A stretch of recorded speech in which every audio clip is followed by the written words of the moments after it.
आवाज़ आ रही है? हेलो। चलिए, मैं मान के चलता हूँ कि अब आवाज़ आ रही है। आप लोगों को प्रणाम सबसे पहले। और सबसे पहले मैं अभिनव जी को, धनंजय जी को, इन दोनों को बहुत धन्यवाद दूंगा कि इन्होंने अपने साथ हमें जोड़ा है। और उससे पहले अपने प्रिय मित्र डॉक्टर प्रदीप कुमार मिश्रा जी को भी मैं बहुत धन्यवाद दूंगा कि उन्होंने आप लोगों के साथ मेरा संपर्क कराया। तो भोजपुरी, मतलब ये तो ऐसे ही लग रहा है जैसे हम अपने अपने आंगन में वापस आए हुए हैं और हम अपना व्याख्यान शुरू करें। इसके पहले हम थोड़ा सा समय आपसे चाहेंगे और हम आपको ले चलेंगे 1911 ईस्वी में, और वहाँ की कृति आपको पढ़ के सुनाएंगे। और उसके बाद हम आगे की बातें करेंगे, क्योंकि हम चाहते हैं कि पहले आपको वह पृष्ठभूमि दे दें कि हम किस पृष्ठभूमि पहुँच गए। बस यही मुझे बताना था। तो रघुवीर नारायण करके एक बहुत बड़े लेखक थे, अंग्रेजी के साहित्यकार थे, अंग्रेजी लेखक थे। तो हमारे जो पहले राष्ट्रपति थे डॉक्टर राजेंद्र प्रसाद, राजेंद्र बाबू ने उनसे आग्रह किया कि आप कुछ भोजपुरी में क्यों नहीं लिखते हैं, आप भोजपुरी क्षेत्र के रहने वाले हैं। तो उन्होंने राजेंद्र बाबू के आग्रह पर एक कविता लिखी जो बाद में गीत का रूप ले लिया। और गांधी जी तो उससे इतने अधिक प्रभावित हुए कि उन्होंने कहा कि यह भोजपुरी का वंदे मातरम है, राष्ट्रीय गीत है। रामधारी सिंह दिनकर उससे अभिभूत हो गए उसको पढ़कर। तो उसका शीर्षक है बटोहिया। बस आपका 5-10 मिनट लगेगा, लेकिन आप थोड़ा ध्यान से ध्यान से इसको सुनिए, एक एक शब्द को सुनिए, और उस शब्द में आप अपने संस्कारों की जड़ों को तलाशिए और फिर आप कहाँ पर खड़े हैं उससे अपनी तुलना कीजिए। तो उन्होंने लिखा कि सुंदर सुभूमि भैया भारत के देशवा से मोरे प्राण बसे हिम खोहरे बटोहिया। एके द्वारे घेरे रामा हिम कोत वलवा से तीन द्वारे सिंधु गहरावे रे बटोहिया। जाहू जाहू भैया रे बटोही हिंद देखी आऊ जहाँ वा कुहू की कोयली बोली रे बटोहिया। अब भाषा का सौंदर्य देखिए। पवन सुगंध मंद अगर चंदनावा से कामिनी बिरह राग गावे रे बटोहिया। अब विपिन अगम घन सघन बघन बिच चंपक कुसुम रंग देवे रे बटोहिया। ध्रुम बट पीपल कतम निम आम वृक्ष केतकी गुलाब फूल फूले रे बटोहिया। तोता तूती बोले रामा बोले भेंगा राजावा से पपिया के पी पी पी जिया साले रे बटोहिया। सुंदर सुभूमि भैया भारत के देशवा से मोरे प्राण बसे गंगाधार रे बटोहिया। गंगा रे जमुनावा के झील मिल पनिया से सरजू झमकी लहरावे रे बटोहिया। अब ब्रह्मपुत्र पंचनद गहरत निशी दिन सोनभद्र मीठे स्वर गावे रे बटोहिया। ऊपर अनेक नदी उमड़ी घुमड़ी नाचे जुगन के जदुआ जगावे रे बटोहिया। आगरा प्रयाग काशी दिल्ली का लकातावा से मोरे प्राण बसे सरजू तीरे रे बटोहिया। जाऊ जाऊ भैया रे बटोही हिंद देखी आऊ। जाऊ जाऊ भैया रे बटोही हिंद देखी आऊ जहाँ ऋषि चारों वेद गावे रे बटोहिया। आ सीता के बिमल जस राम जस कृष्ण जस मोरे बाप दादा के कहानी रे बटोहिया। व्यास वाल्मीकि ऋषि गौतम कपिल देव सुतल अमर के जगावे रे बटोहिया। आ रामानुज रामानंद न्यारी प्यारी रूप कला ब्रह्म सुख बन के भंवर रे बटोहिया। नानक कबीरा गौर शंकर श्री रामकृष्ण अलख के गतिया बतावे रे बटोहिया। अब विद्यापति कालिदास सूरज या देव कवि तुलसी के सरल कहानी रे बटोहिया। जाऊ जाऊ भैया रे बटोही हिंद देखी आऊ जहाँ सुख झूले धान खेते रे बटोहिया। अब बुद्ध देव पृथु विक्रमार्जुन शिवाजी के फिरी फिरी हिय सुधा आवे रे बटोहिया। अपर प्रदेश देश सुभग सुघर बेश मोरे हिंद जग के निचोड़ रे बटोहिया। अपर प्रदेश देश सुभग सुघर बेश मोरे हिंद जग के निचोड़ रे बटोहिया। आ सुंदर सुघूमि भैया भारत के भूमि जेही जन रघुवीर सिर नावे रे बटोहिया। तो यह जो आपने गाना सुना है, इस गाना को सुनने के बाद से हमें नहीं लगता है कि इस भारत भूमि के में स्थित वह कोई भी ऐसा महत्वपूर्ण सांस्कृतिक तत्व है जो हमसे छूट गया है। और हमारी भोजपुरी ने उन सांस्कृतिक तत्वों को कैसे बटोरा इस कविता में, इस गीत में, यह आपके सामने बिल्कुल स्पष्ट है। अब देखिए कि हम उस उदात्त गौरव वाले उदात्त गौरव वाली परंपरा के वाहक हैं, और उस जगह से चलते हुए हम कहाँ तक आ गए, ये हमारे लिए निश्चय ही बहुत गंभीरता से इस पर विचार करने का विषय है। तो पहले मैं थोड़ा समय आपको लूँगा ये भाषाओं पर कि हमारी भोजपुरी का संबंध किससे है। हमारी भोजपुरी, जैसे हम आपको पहले बताते चलें कि मानव सभ्यता पता नहीं कब से शुरू हुई, लेकिन जब से शुरू हुई तो ईसा से 500 साल पहले तक हम सारे लोग यहाँ मानते हैं कि वैदिक संस्कृत और लौकिक संस्कृत बोलते थे। पहले तो वैदिक संस्कृत था, वैदिक संस्कृत से हम लौकिक संस्कृत पर आ गए। और एक महत्वपूर्ण बात क्या हुई कि वैदिक संस्कृत में जो भी श्लोक लिखे गए, ऋचाएँ लिखी गई, वेद रचे गए, वह चूँकि हमारे पूजा पाठ का माध्यम था, उन मंत्रों में हम एक शक्ति देखते थे, और उस शक्ति के द्वारा, उन मंत्रों के द्वारा हम बड़ी बड़ी शक्तियों का आह्वान करते थे। इसलिए उन मंत्रों से हमने छेड़छाड़ नहीं की। हालांकि आपको जानकर आश्चर्य होगा कि ये बहुत सदियों तक ये श्रुति और स्मृति के रूप में चलते आए। वहाँ से हमारे पास श्रुति स्मृति के रूप में आगे चलते रहे। बाद में इनका व्यास ने संकलन किया या अनेक मंडलों का अलग अलग संकलन हुआ, अलग बात है। लेकिन वैदिक संस्कृत मौलिक स्वरूप बनाए रखा। इसका मूल कारण यही रहा कि वो उसमें मंत्र और श्लोक रचे गए थे और उनसे हमने छेड़छाड़ नहीं की। और लौकिक संस्कृत की सबसे पहली रचना वाल्मीकि ने की, रामायण की। और चूँकि लौकिक संस्कृत लोगों के बीच की भाषा थी, तो धीरे धीरे जैसे जैसे समय बढ़ता रहा, जलवायु, लोक, काल, स्थान, इस सब के हिसाब से भाषा के रूप में कुछ परिवर्तन आता चला गया। और 500 ईसा पूर्व से लेकर 1 ईस्वी तक हम आते हैं तो यह धीरे धीरे पाली भाषा का रूप ले लेती है। और पाली भाषा में पाली भाषा में अप दीपो भव, यहाँ उसके पहले था आत्मदीपो भव, अब हो गया अत्त दीपो भव। तो कहने का अर्थ है कि थोड़ा सा भाषा में परिवर्तन है। हम इसे विकार नहीं कहते हैं, इसे हम परिमार्जन कर सकते हैं, परिष्करण कर सकते हैं, परिवर्तन कर सकते हैं, या आप जो नाम दे दें। मतलब भाषा अपने परिवर्तन की डगर पे आगे बढ़ती है। फिर आगे आपका जब हम 1 ईस्वी से आगे बढ़ते हैं तो फिर 1 ईस्वी से 500 ईस्वी के बीच में ये प्राकृत भाषा बन जाती है।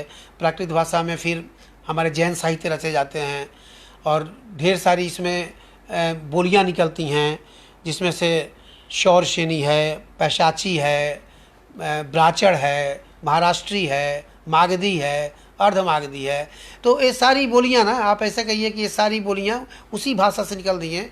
कल भी मैंने एक जगह व्याख्यान दे रहा था तो हमने कहा कि हमारी नानी है सो संस्कृत है, और हिंदी हमारी माँ है, और बाकी सारी हमारी मौसियाँ हैं। एक ही परिवार के हम सभी लोग हैं। तो इसकी जो मागधी शाखा है, मागधी जो है, उस मागधी में हमारी ये, हम 2 शाखाओं को लेते हैं, एक तो मागधी और एक अर्धमागधी। तो मागधी में हमारी भाषाएं जाती हैं, एक बिहारी हिंदी इसको बोलते हैं, जिसमें आपकी भोजपुरी हिंदी, भोजपुरी, मगही, वज्जिका, अंगिका, एक सारी भाषा आ जाती है। बंगाली और उड़िया भी उसी परिवार के हैं, मागधी परिवार के ही। और अर्धमागधी में हमारी अवधी, ये जो भाषा हैं ये सब आ जाती हैं। तो एक तरह से हम कहें कि मागधी और अर्धमागधी जो हमारा परिवार है, इसी परिवार के हम सदस्य हैं, जिसमें भोजपुरी है। और ये जितनी भाषाएं हैं आसपास, तो हम इसे केवल भोजपुरी भाषा न कहें, हम इसे एक भोजपुरी संस्कार कहें, और इस भोजपुरी संस्कार में इन समस्त भाषाओं को समेट लें, तब हमारा परिवार बनता है। क्योंकि आप देखिए कि आप जो हमारे कबीर को हम लोग भोजपुरी का कवि मानते हैं। और तुलसीदास के पास आ जाइए तो तुलसीदास के रामचरितमानस में अवधी से लेके, भोजपुरी से लेके, मतलब आप इस जो हमने मागधी और अर्धमागधी परिवार बताया, इस परिवार की सारी मेरे सारे शब्द भंडार उनके साथ जुड़े हुए हैं। तो मेरा मुख्य मतलब यह कहने का था कि हम भोजपुरी का मतलब एकमात्र क्षेत्र विशेष न रखें, बल्कि एक संस्कृति विशेष से रखें, जो संस्कृति एक क्षेत्र विशेष में ना होकर एक बहुत बड़े भूमंडल पर फैली हुई है। Fiji, Trinidad, Suriname, Mauritius, Nepal, Bharat, सबके साथ फैली हुई है। तो सबसे पहले तो हम ये बहुत क्लियर कर लें कि हम मात्र उस संदर्भ में एक मैंने आप क्या कहिएगा कि एक नैरो संकीर्ण क्षेत्र में, संकीर्ण विचारधारा के हिसाब से हमको ये भाषा नहीं है, और संकीर्ण विचारधारा के हम कोई क्षेत्र नहीं है। हम एक विस्तृत भूगोल हैं, हम एक विस्तृत भाषा हैं, और इसी तरह हमारा एक विस्तृत इतिहास है। तो भूगोल से ही इतिहास का निर्माण होता है, आप सभी जानते हैं। तो जितना हमारा बड़ा भूगोल है उतना ही बड़ा हमारा इतिहास है। तो ये हमने आपको बताया। अब भोजपुरी भाषा कैसे आई, हम भोजपुरी भाषा तक पहुँच गया। अब सबसे पहले मैं एक बार हम अपने उन लोगों को नमन कर लें जिन्होंने भोजपुरी को गौरव प्रदान किया। मैं उनके नाम का सुमिरन कर लूँ तो स्वर्गीय भिखारी ठाकुर छपरा, स्वर्गीय नथुनी सिंह बलिया, स्वर्गीय सुदर्शन शाहाबादी भोजपुर, स्वर्गीय संत राज सिंह राकेश छपरा, स्वर्गीय गायत्री ठाकुर बक्सर, रामाज्ञा राम, मैंने इन सबका नाम बटोरा है, भोजपुर, भरत सिंह भारती भोजपुर, भरत शर्मा व्यास बक्सर, देव कुमार सिंह भोजपुर, मुन्ना सिंह भोजपुर। बहुत सारे नाम छूट भी गए होंगे, लेकिन ये सब नाम आते हैं। भिखारी ठाकुर, महेंद्र मिसिर, फागू पांडे, रामजी मुनि, हनुमान सिंह पाठा, लक्ष्मण दुबे लहरी, लक्ष्मण बागी, तारकेश्वर मिश्राही, अशोक शिवपुरी, और आ जाइए शारदा सिन्हा, मालिनी अवस्थी, चंदन तिवारी, और एक प्रमोद सिंह। प्रमोद सिंह का नाम मैं विशेष रूप से इसलिए ले रहा हूँ कि जब मैं आकाशवाणी पटना में था तो ये आरा के गायक हैं, और बहुत ये उस समय गायन के क्षेत्र में घुसे थे, इनके कैसेट रिलीज हुए थे, और ये मेरे पास आए थे, मुझे भैया भैया बोलते आशीर्वाद लेने।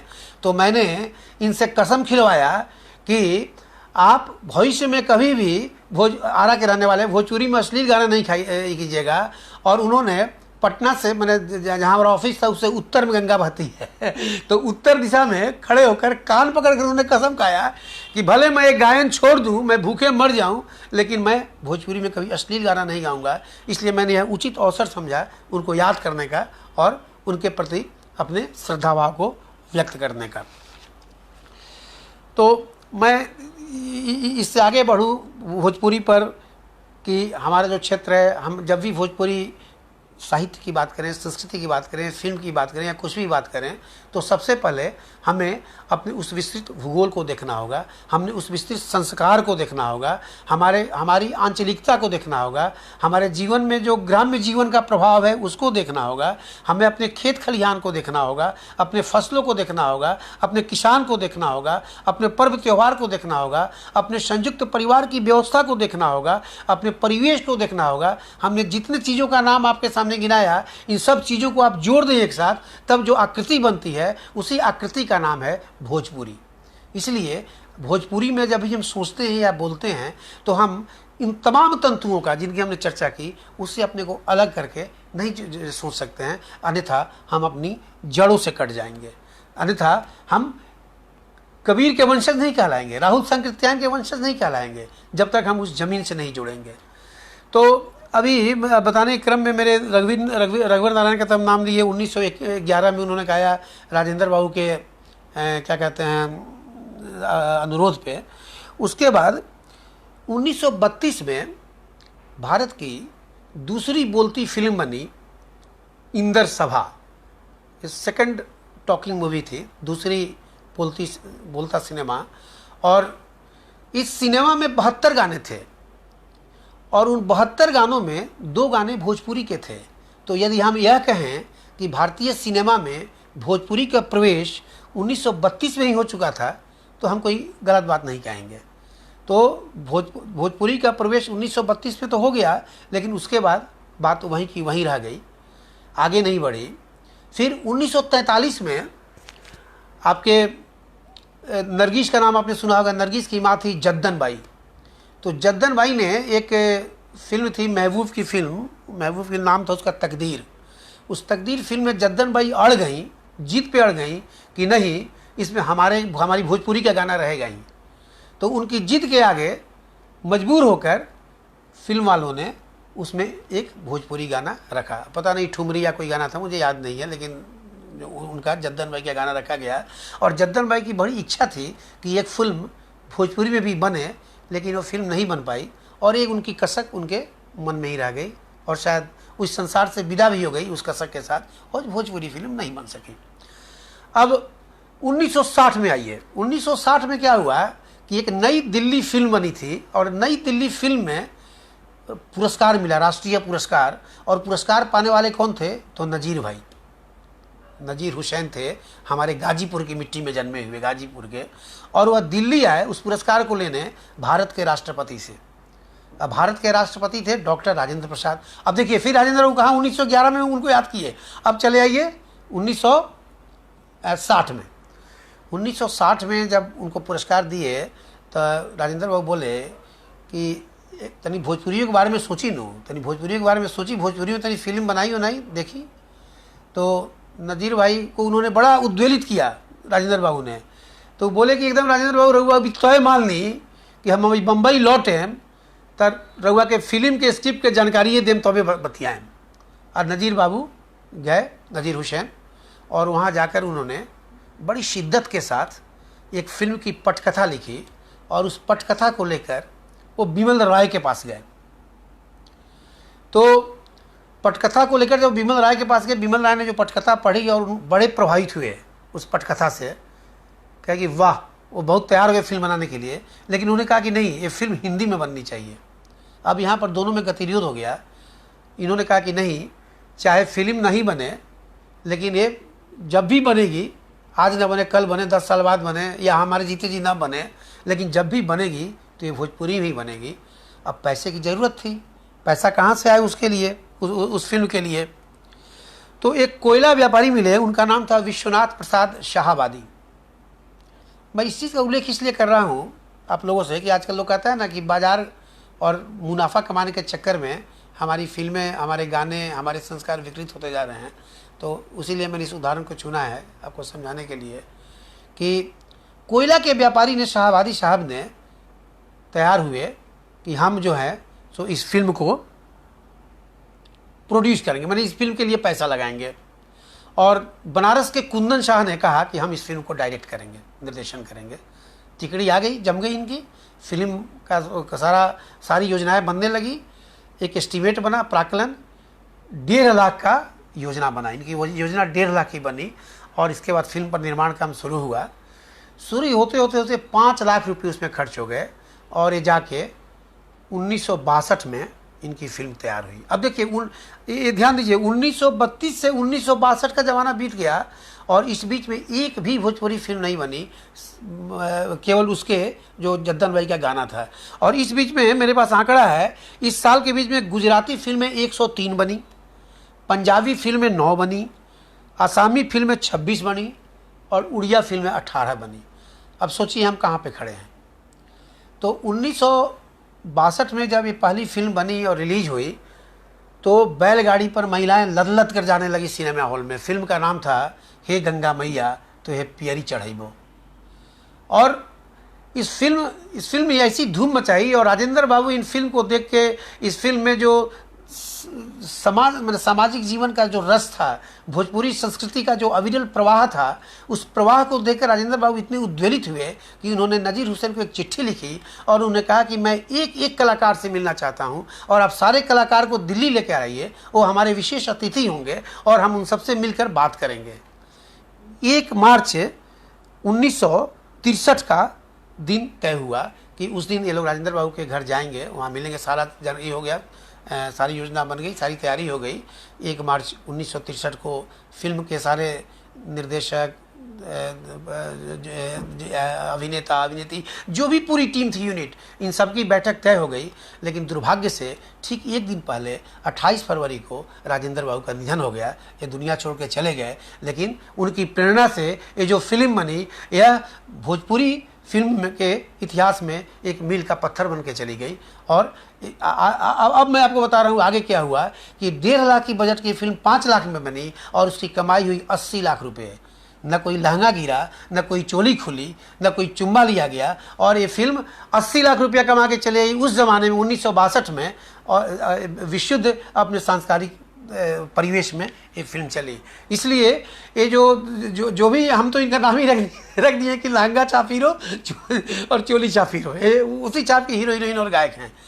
इस बात में कोई दम नहीं है ठीक है ना, कि आप जो हैं सो बाजार का डिमांड है इसलिए चले जा रहे हैं। क्या कल बाजार डिमांड करेगा तो नंगे नृत्य करेंगे क्या?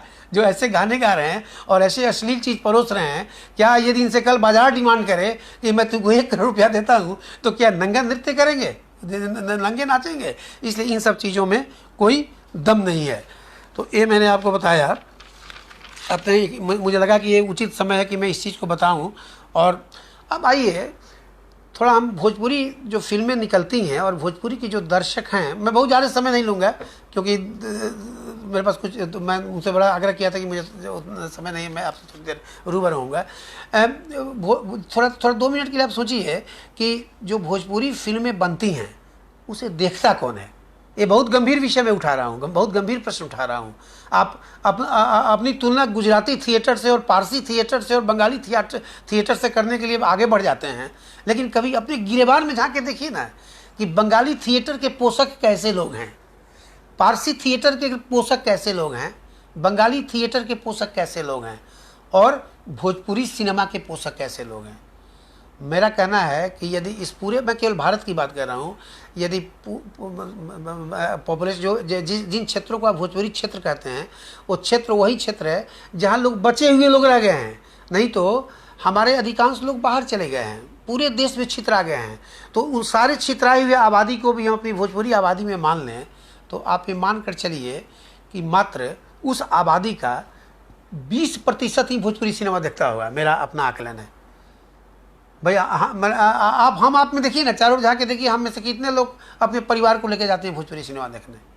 बहुत कम। और यदि देखने को हुआ तो आप वही फिल्म देखेंगे, बलम परदेसिया, नदिया किनारे मोरे गाँव रे, हे गंगा मैया तुहे पेरी चढ़ाइबो, नदिया के पार, जो फिल्में आप अपने परिवार के साथ बैठ के देख सकते हैं, अपनी बेटी के साथ बैठ के देख सकते हैं, अपनी माँ के साथ बैठ के देख सकते हैं। ऐसी गिने चुने फिल्म है। नहीं तो इन गिने चुने फिल्मों को हटा दीजिए तो ऐसी कोई फिल्म नहीं है जिसको किसी भी भोजपुरी संस्कृति का कोई भी पढ़ा लिखा व्यक्ति, कोई भी सांस्कृतिक व्यक्ति अपने घर के सदस्य के साथ बैठ के देखे।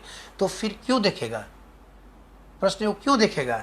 तो इसलिए यह कहना गलत है कि हम केवल सारी की सारी जिम्मेवारी एक ही पक्ष पर डाल दें। कुछ जिम्मेवारी हमारी ही बनती है।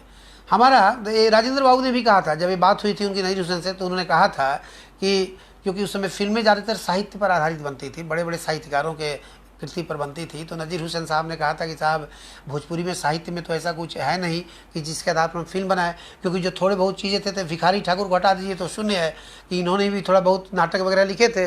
तो राजेंद्र बाबू ने कहा कि साहित्य क्या है? साहित्य हमारे संस्कृति की अभिव्यक्ति है। तो हमारे पास साहित्य नहीं तो क्या है? संस्कृति तो है। तो हमारे पास संस्कृति का इतना अपार भंडार है कि हमारी संस्कृति की ही अभिव्यक्ति यदि हम अपनी फिल्मों में करें, गानों में करें।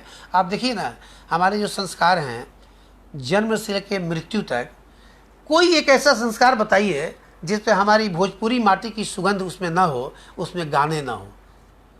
बच्चे के जन्म का गाना ना हो, सोहर ना हो, बधाई ना हो, विवाह का गाना ना हो, तिलक दहेज का गाना ना हो, बेटी की विदाई का गाना ना हो, और निर्गुण ना हो, गाली ना हो।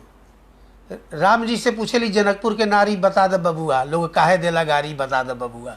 और ये जितने गाने हैं, मुझे गाने तो पूरे, मैंने गाने सुने हैं लेकिन कितने गाने आपको बताए हैं, लेकिन ये जितने गाने हैं, अगर आप उस समय के उस गाने को सुनिएगा तो आप एकदम उसमें रम जाइएगा। आप एक सोहर को ही सुन लीजिए, आप एकदम रम जाइएगा उसमें, इतने मीठे हैं। और वो केवल गाने के बोल उस परिवेश को आपके सामने एकदम जीवंत और सजीव रूप में ला देते हैं। लेकिन हम कहाँ थे और कहाँ चले आए? हमको लगता है कि 2000 के बाद से हमारी विकृति, क्योंकि उस समय मंदी आ गया था भोजपुरी फिल्मों में, और उसके बाद एक आध फिल्में इसी टाइप की फिल्में बनी और इन फिल्मों ने थोड़ा बहुत पैसा कमा लिया।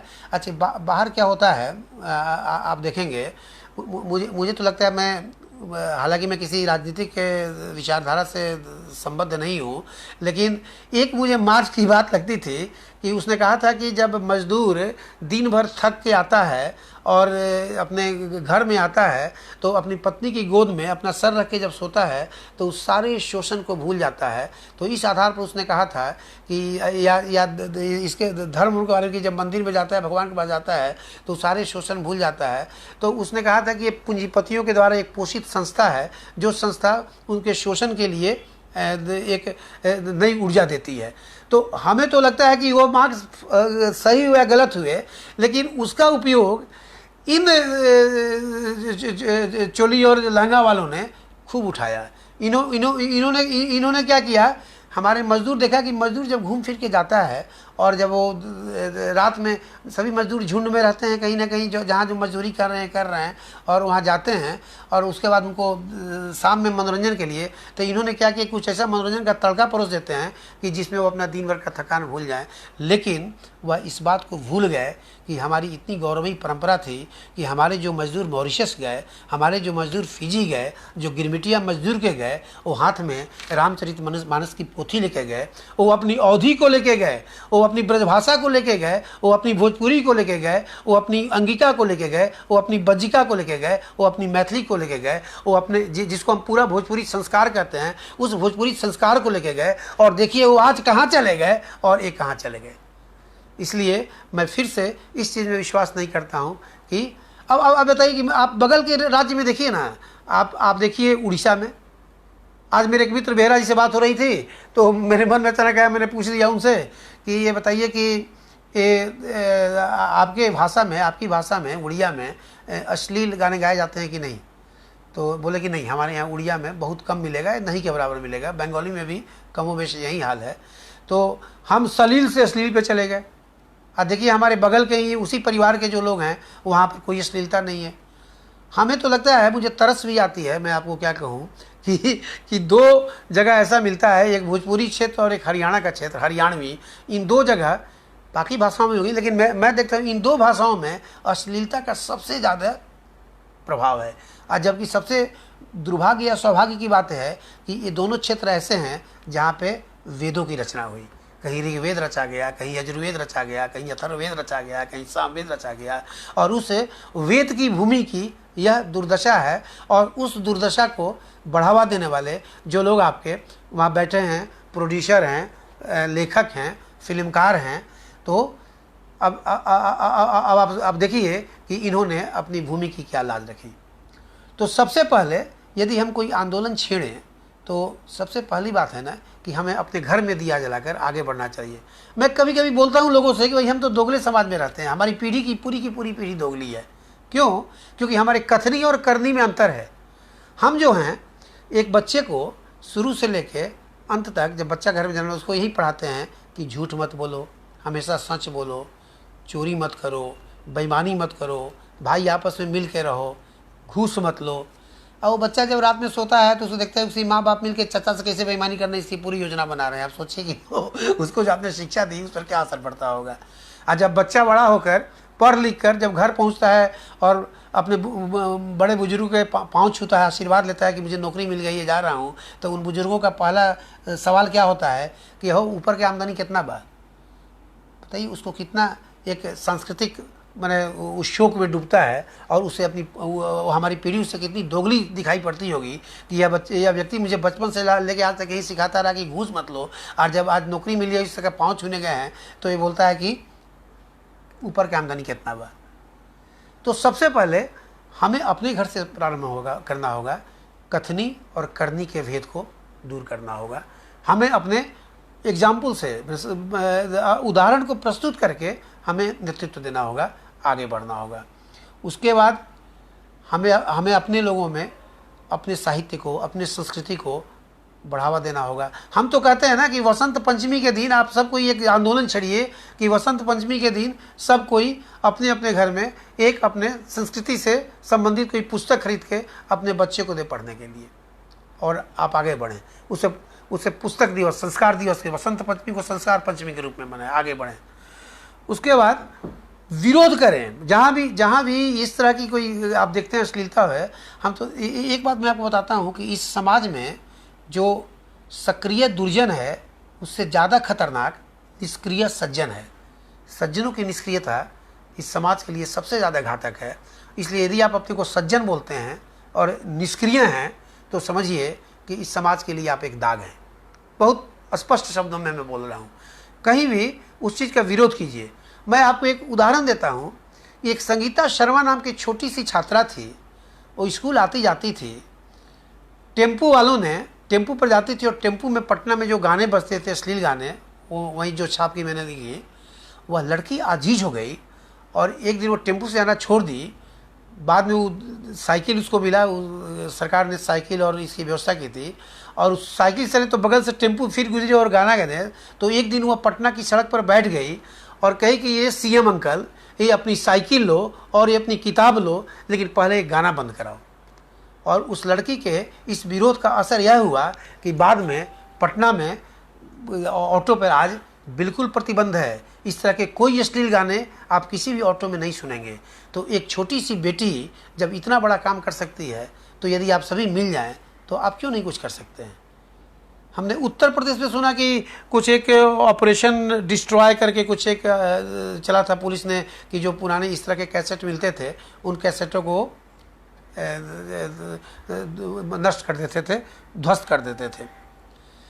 तो सबसे पहले आपके अंदर यदि ये विल पावर है। मैं तो अभी जहाँ भी, अभी उस दिन राजकुमार शुक्ल पर मैं एक वेबिनार में था, तो वहाँ पर मैंने चूँकि वहाँ चंपारण सत्याग्रह हुआ था, वो तो उसके चंपारण में गांधी जी को ले जाने राजकुमार शुक्ल थे, तो उनकी स्मृति न्यास वालों ने मुझे निमंत्रित किया था। तो मैंने उनसे कहा कि देखिए, गांधी जी चंपारण गए तो केवल आंदोलन नहीं किए, उन्होंने रचनात्मक कार्यक्रम चलाए ढेर सारे। तो मैं भी आपसे आशा करता हूँ और आग्रह करता हूँ कि आप भी रचनात्मक कार्यक्रम चलाएं। और चंपारण भोजपुरी की भूमि है और उसी के आसपास के सभी अश्लील गायक हैं, जितने गायक हैं उनके विधायक हैं, मैं आपका नाम क्या लूँ, ठीक है ना। तो हमने कहा कि आप भोजपुरी गाने में अश्लीलता के विरुद्ध एक आंदोलन छेड़िए, रचनात्मक आंदोलन चलाइए, तभी आप उस स्वतंत्र समरवीर राजकुमार शुक्ल के प्रति सच्ची श्रद्धांजलि अर्पित करेंगे।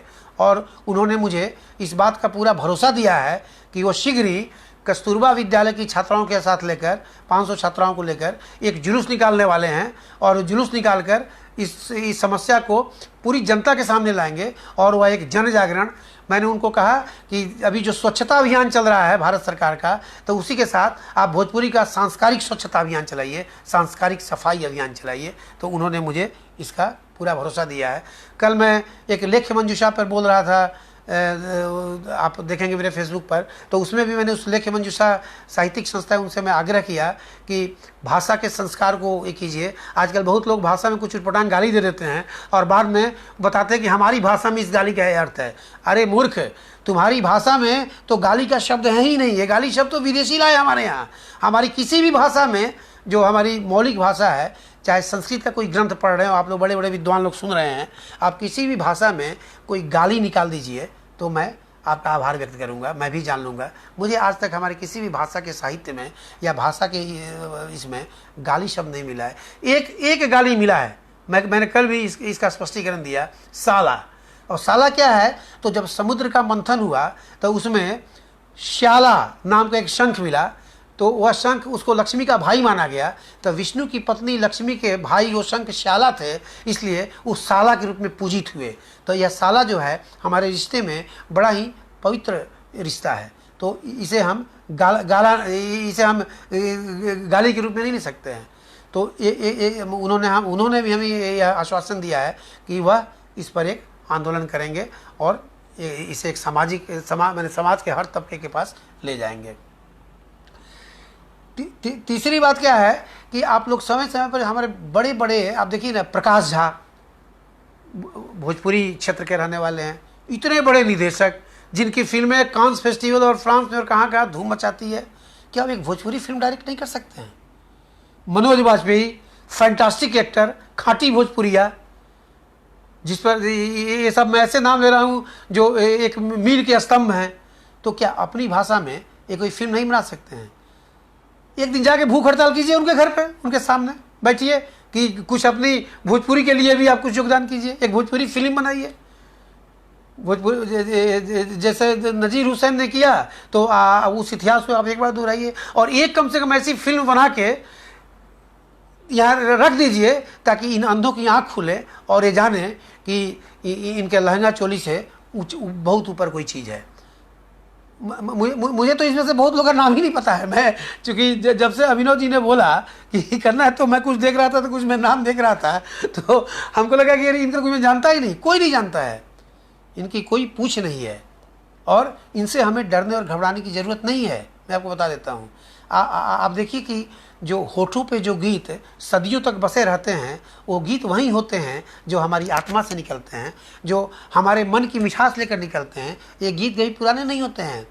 आप देखिए पंत निराला दिनकर ये कभी नहीं जाएंगे, इनके गीत हमेशा रहेंगे। आप पुराने जो गाने सुनते हैं उन गानों को सुनिए, वो हमेशा उन्हीं गानों में आपको रस मिलेगा। लेकिन आप जितने चोली लहंगा वाले आपने गाने सुने, कोई एक गाना बताइए जो महीना 2 महीना 6 महीना से ज़्यादा टिका हो। तो इनकी उम्र इतनी ही होती है, इतनी ही दिन टिकेंगे और इससे ज़्यादा नहीं टिकेंगे। और इनसे भी कम उम्र इनके नायकों की होती है, क्योंकि दूसरा नायक लाइन में खड़ा होता है इनकी चोली उतारने के लिए, इनका लहंगा उतारने के लिए। इसलिए ये हमारे लिए बहुत गंभीर समस्या नहीं है। जहाँ तक मैंने इससे टक्कर लेने की बात है, वहाँ मैं कह रहा हूँ ये बहुत, इसको आप एक बार यदि आप दृढ़ इच्छा शक्ति बना लें, दृढ़ संकल्प अपने बना लें, तो हम इसका बहुत सामना कर सकते हैं। लेकिन इसके लिए हम लोगों को कुछ लोगों को बटोरना होगा। आप चलिए मालती अवस्थी जी के पास चलिए, शारदा सिन्हा जी के पास चलिए, जो ये लोग जो कि हमारी संस्कृति के असली वाहक हैं, और इन लोग से मिलिए और इन लोगों को कहिए कि ये लोग चले और जगह जगह अपने प्रोग्राम में खुलेआम मंच से ये घोषणा करें कि हमें इन लोगों का बहिष्कार करना है, ऐसे गाने नहीं सुनने हैं। तब देखिए इसका क्या असर पड़ता है। तो हम एक बार फिर से आप सब लोगों को हाथ जोड़कर प्रणाम करते हैं, और हम इस आंदोलन का आह्वान करते हैं, और हम खुद इससे जुड़ते चले जा रहे हैं। हमारे संपर्क में जितने लोग आ रहे हैं, हम सबको इसके लिए मानसिक रूप से तैयार कर रहे हैं, और वो शारीरिक रूप से भी तैयार होंगे। यदि कहीं चलना होगा चलेंगे भी। और हम लोग सोशल साइट पे, ट्विटर पे, जगह जगह व्यापक प्रचार करें, और ऐसे ऐसे लोगों को उनकी पहचान करें, बताएं, उनका नाम न ले तो कम से कम उस गाने को ही करें कि इसका बहिष्कार करें, ये ना देखें। और अच्छे दूसरी चीज़ एक भी चीज़ है ना, कि आपको हमेशा जब भी आप किसी चीज़ के समाधान के लिए समस्या को उठाते हैं, तो हमारे यहाँ क्या नहीं, समस्या की बात सब कोई करता है लेकिन समाधान की बात नहीं करता है। लेकिन जब उस समाधान को लेकर आप समस्या के सामने खड़ा होइएगा ना, तो समस्या अपने आप खत्म होती चली जाएगी। तो आप पुराने गानों को निकालिए, पुराने साहित्यिक कृतियों को निकालिए। अभी हमको एक मिले थे दीपंकर जी नाम भूल गए, उन्होंने मुझे कुछ पुस्तक भी भेंट की थी। भोजपुरी में उन्होंने लिखा है, वो अभी डीजीपी हैं बंगाल में। इतना सुंदर भोजपुरी इतिहास लिखा है वो भोजपुरी की पुस्तक कि मैं कभी आपको अगले मीटिंग में कई बात होगा तो मैं आपको वो दिखाऊंगा। तो नहीं, यदि आप कह रहे हैं कि प्रकाश झा ने भोजपुरी के अश्लील कलाकारों को प्रोड्यूस किया, तो उनके यहाँ चल के भूख हड़ताल कीजिए ना, वहाँ लोग बैठे हैं, एक दिन अनशन कीजिए, वो सोशल साइट पे इसके विरुद्ध अभियान छेड़िए, उनको बोलिए कि भाई कितना पैसा कमाइएगा, पैसा लेकर कहाँ जाइएगा। और प्रकाश झा को यदि कोई याद करता है तो उन फिल्मों के लिए याद नहीं करता है, उन अश्लील फिल्मों के लिए नहीं याद करता है, कि ये चीज़ उनके दिमाग में डालनी पड़ेगी। तो मैं एक बार फिर से कहता हूँ कि हम अपनी जितनी अच्छी चीज़ें हैं, एक आपका जो पेज है बहुत ही सुंदर पेज है, इस पेज पर उन तमाम कृतियों को, उन तमाम रचनाओं को रखें, उन तमाम गानों को रखें जो हमारे लिए गौरव के विषय हैं, और इसका हम ही करें, हम अपने आंदोलन को आगे बढ़ाएं, और हम फिर से अपनी भाषा में उस संस्कार को सुरक्षित रखें जिस संस्कार को हमारी भाषा वैदिक काल से ढोती चली आ रही है, और ये अनंत काल तक ढोती रहेगी। और हम आशा करते हैं कि हम पूरी तरह से इसमें सफल होंगे। इसलिए जय भोजपुरी, जय हिंदुस्तान, जय अवधि, जय अंगिका, जय मागधी, जय अर्धमागधी, जय नानी, जय माँ, जय मौसी। सारा हमारा भाषा परिवार को हम जयकार करते हैं। ये सारे हमारे ही संस्कार के सदस्य हैं, और हम सबको मिलकर, हम अलग केवल भोजपुरी, हमको उसमें अवधि को भी शामिल करना होगा, बुंदेली को भी शामिल करना होगा, अंगिका को भी शामिल करना होगा, मैथिली को भी शामिल करना होगा। जितने भी भाषाएं हैं सबके लोग मिलकर अपनी अपनी भाषाओं से इस कचड़े को साफ करें, ताकि हमारे सामने एक नया संस्कार आगे पनपे। आपको प्रणाम, बहुत बहुत धन्यवाद।